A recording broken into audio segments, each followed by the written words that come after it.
سلامونه ستړي مشئ وخت مو په خیر پام وکړئ د ایران ټي وي یوټیوب چینل څخه د نن ورځې تازه او مهمو خبرونو ته د پاکستان د پوځ مشر وایي چې اسلامي امارت د اورپکو وسلوالو یا هم پاکستان حکومت ترمنځ یو غوره کړي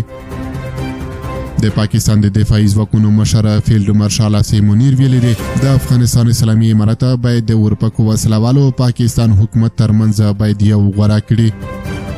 نوموړي چې د دفاعي ځواکونو په نوي جوړ شوي مرکز کې د ګډو ځواکونو غونډې ته وینا کوله ویلي اسلامي امارت ته هم یو څرګند پیغام رسېدلی دی چې د تحریک طالبان پاکستان او پاکستانی حکومت ترمنځ له غوره پرته بله لاره نه لري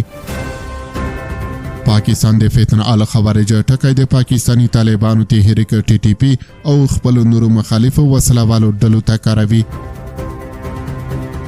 د افغانستان اسلامي امارت تر اوسه د اسیم منیر څرګندونو ته غبرګون نه دی ښودلی خو وړاندې ویلي دي چې هیڅ چاته اجازه نه ورکوي چې د افغانستان خاوره د بل چا پر ضد وکاروي او پاکستانی طالبان د پاکستان خپله کورنۍ ستونزه ده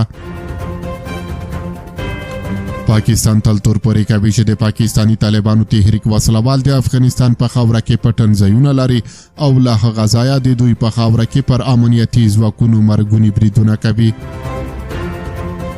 په وروستیو میاشتو کې د پاکستان او افغانستان اسلامي امارت ترمنځ اړیکې خورا ترینګلې شوې دي پاکستان څو ځلې ډیورنډ فرضي کرښې ته څیرمه هوایي بریدونه کړي دي چې په دغو بریدونو کې 18 وګړو ته مرګ ژوبله اوښتې ده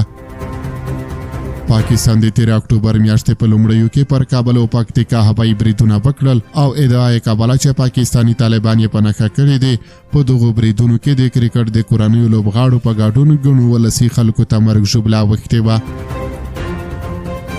د افغانستان اسلامي امارت دغو بریدونو ته د ډیورنډ فرضي کرښې په اوږدو کې د پاکستاني ځواکونو پر پوستو او پوځي مرکزونو په بریدونو ځواب ورکړ او له هغه راهیسې د دواړو هیوادونو ترمنځ څو ځله نښتې شوې دي او سوداګري هم په ټپه درېدلې ده